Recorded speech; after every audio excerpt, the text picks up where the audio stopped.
di channel Ruang Ilmu. Kali ini kita akan belajar tentang gelombang. Sebelum kita lanjut, saya akan menjelaskan sedikit tentang jenisnya gelombang. Gelombang itu dapat dibedakan menjadi dua jenis, yaitu gelombang transversal dan gelombang longitudinal. Oke, untuk yang pertama, gelombang transversal adalah gelombang yang arah getarannya dia tegak lurus dengan arah rambatannya. Ciri-ciri dari gelombang transversal adalah dia dalam satu gelombang terdiri atas satu gunung dan satu lembah. Itu adalah gelombang transversal. Kemudian yang kedua yaitu gelombang longitudinal, yaitu gelombang yang arah rambatannya dia berimpitan dengan arah getarannya. Ciri umum dari gelombang longitudinal yaitu dalam satu gelombang dia terdiri atas satu rapatan dan satu renggangan. Contoh yang paling umum ditemui dari gelombang longitudinal adalah gelombang pada pegas. Oke, selanjutnya kita langsung masuk ke soal yang pertama yaitu mencari cepat rambat dari suatu gelombang transversal. Oke, yang perlu dipahami dalam mengerjakan soal gelombang, yang pertama kita harus tahu rumus dasarnya, yaitu cepat rambat dilambangkan dengan V. Rumus yang pertama adalah lambda adalah panjang gelombang, panjang satu gelombang, dibagi dengan T. T besar itu adalah periode. Periode adalah waktu yang ditempuh oleh satu gelombang. Ini rumus yang pertama.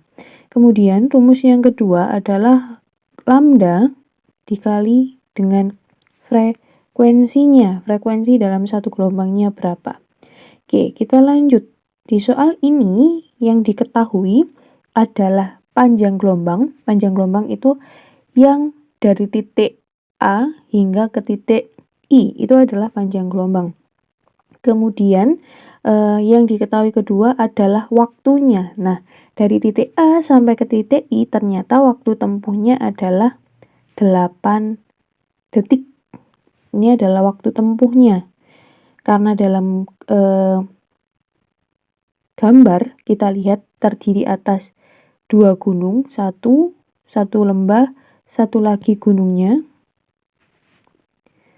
Ada dua gunung dan dua lembah, maka gelombang ini gelombang transversal pada gambar ini memiliki dua gelombang.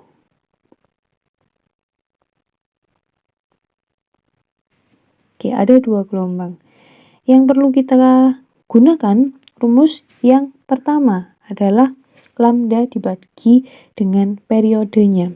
Oke, untuk lambdanya atau panjang gelombangnya kita peroleh dari panjang 3 meter ini. Oke, kita lihat panjang 3 meter adalah panjang dari titik A ke titik B. Nah, titik A ke titik B itu merupakan 1/4 gelombang. Di soal ini kita menggunakan satu gelombang saja, berarti dari titik A hingga ke titik E. Karena 3 meter hanya panjang 1/4 gelombang, maka panjang satu gelombangnya adalah 12 meter. Dari titik A ke titik E itu panjangnya 12 meter. Oke, kita masukkan dulu.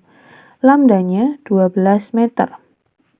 Kemudian untuk periodenya, kembali lagi ke pernyataan awal tadi, periode adalah waktu tempuh dari satu gelombang. Nah, satu gelombang dari titik A ke titik E itu butuh waktu selama 4 detik.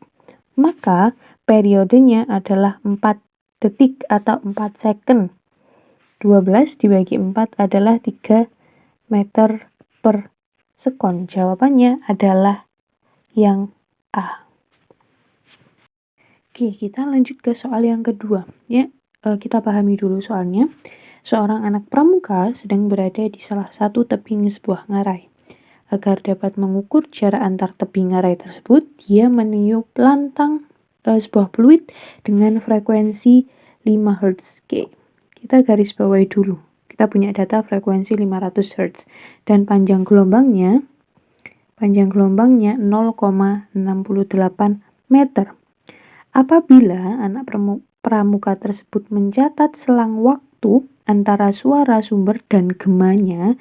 Jadi dia mengeluarkan sebuah suara, kemudian ada bunyi pantulnya, ada bunyi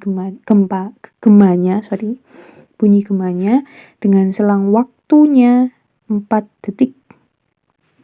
Maka hitunglah berapa jarak antar tebing ngarai tersebut ya. Yang perlu kita kerjakan adalah kita bayangkan dulu. Ada 2 buah tebing, kemudian seorang anak meniupkan peluit. Bunyi sumbernya, kemudian ada bunyi pantulnya.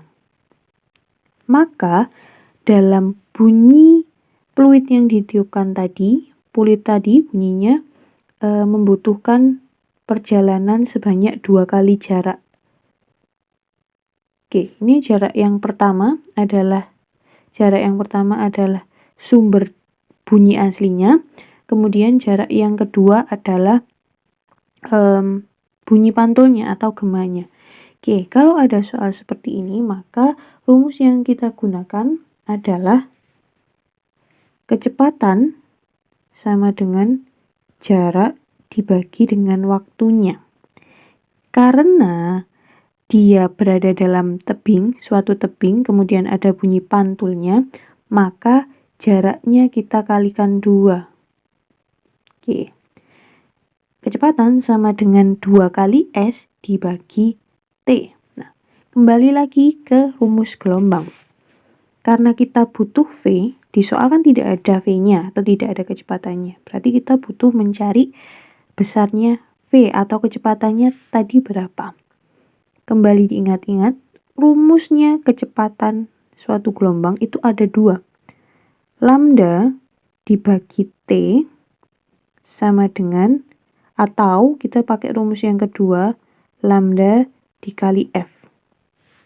Berdasarkan informasi yang kita dapatkan dari soal, ada frekuensi, ada panjang gelombang, maka rumus yang sesuai untuk digunakan adalah lambda dikali F. Oke.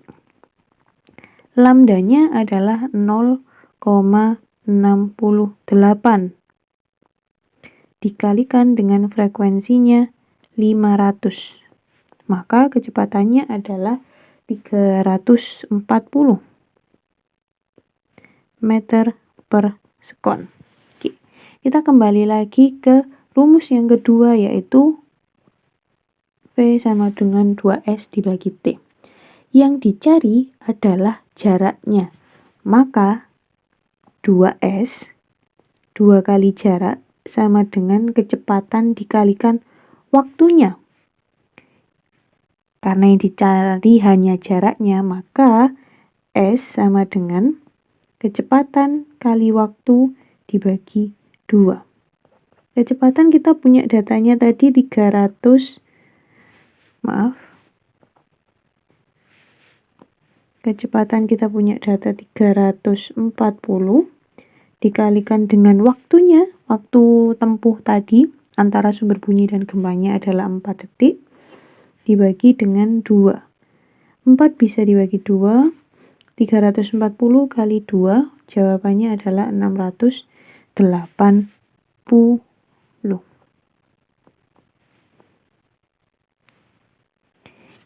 Oke, itu tadi adalah hasil perhitungan dari gelombang. Kita akan ketemu lagi di video selanjutnya. Mungkin kita juga akan ketemu lagi dengan soal-soal gelombang yang lain. Terima kasih, sampai jumpa.